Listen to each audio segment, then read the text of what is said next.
Assalamualaikum warahmatullahi wabarakatuh. Selamat siang pemirsa, kembali lagi bersama saya Faiz Abdurrahman dalam acara Lintas Siang. Pada kesempatan kali ini saya akan menjelaskan materi dari proposal kelompok saya, yaitu kelompok 3 yang dilaksanakan pada tanggal Selasa 18 November 2025. Di kampus UIN Banten yang tercinta, pernah dengar soal Banten? Tentu saja, kota yang punya sejarah kesultanan luar biasa, terkenal dengan Kesultanan Bantennya, dan juga punya sate bandang yang menggugah selera. Tapi, selain nama besar Sultan Ageng Tirtayasa atau Sultan Maulana Hasanuddin, tahukah Anda ada suatu tokoh penting yang kisahnya masih diselimuti misteri, terutama di kawasan Banten Girang?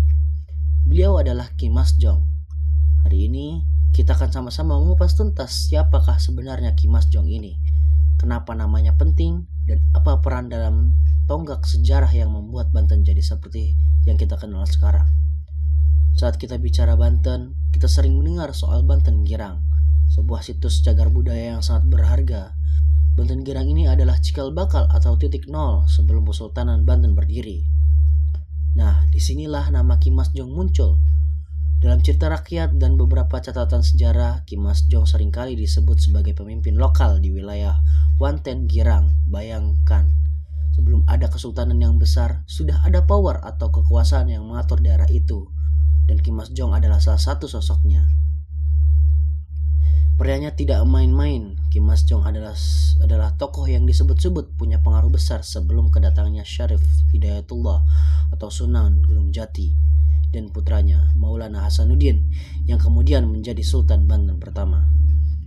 Ada yang menyebutkan sebagai kepala daerah, ada yang menyebutkan sebagai pemuka masyarakat yang punya banyak pengikut.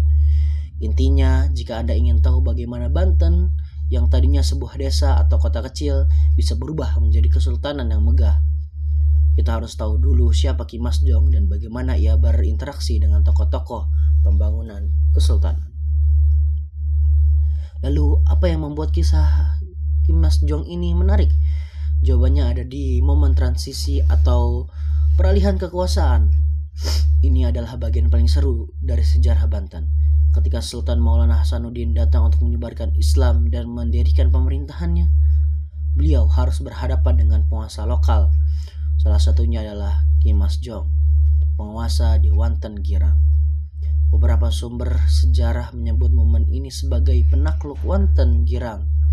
Tapi penaklukan di sini tidak selalu berarti perang besar.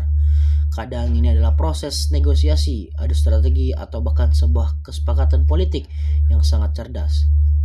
Kenapa Ki Mas Jong penting di sini? Karena keputusannya untuk menerima atau menolak kehadiran Sultan Maulana Hasanuddin lah yang menentukan nasib Banten saat itu. Jika beliau menolak, mungkin Kesultanan Banten tidak akan pernah ada. Ki Mas Jong adalah kepingan puzzle kunci yang menjembatani masa lalu Hindu-Buddha dengan masa Kesultanan Islam yang baru lahir. Jadi kita tidak hanya mencari tahu siapa dia, tapi juga mengapa ia mengambil keputusan-keputusan yang mengubah wajah Banten selamanya.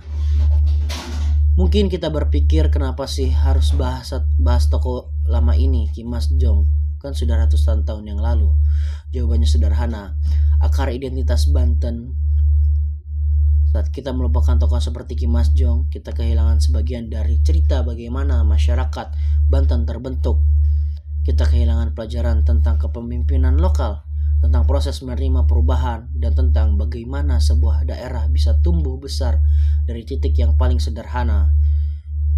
Mengungkap tokoh Ki Mas Jong bukan hanya tugas akademisi, tapi juga tugas kita semua, masyarakat Banten dan Indonesia. Ini adalah cara kita menghormati cagar budaya dan sejarah lokal yang menjadi fondasi kita hari ini. Akhir kata, Ki Mas Jong adalah simbol-simbol dari masa transisi, simbol dari kepemimpinan yang berhadapan dengan perubahan besar, dan simbol dari cikal bakal Kesultanan Banten. Mengungkap kisah beliau adalah bagian dari upaya kita untuk menyempurnakan cerita sejarah Banten yang sudah hebat. Mari kita dukung terus penelitian dan upaya pelestarian sejarah agar kisah-kisah penting seperti Ki Mas Jong tidak hilang di telan waktu. Jadi, mari kita mulai dari sekarang, cari tahu lebih banyak tentang Banten Girang tentang situasinya, dan tentunya tentang tokoh misterius Ki Mas Jong. Terima kasih atas waktu dan perhatian pemirsa. Saya Faiz Abdurrahman dan kru di studio pamit undur diri. Terus saksikan berita terbaru dari kami. Selamat beraktivitas dan sampai jumpa. Wassalamualaikum warahmatullahi wabarakatuh.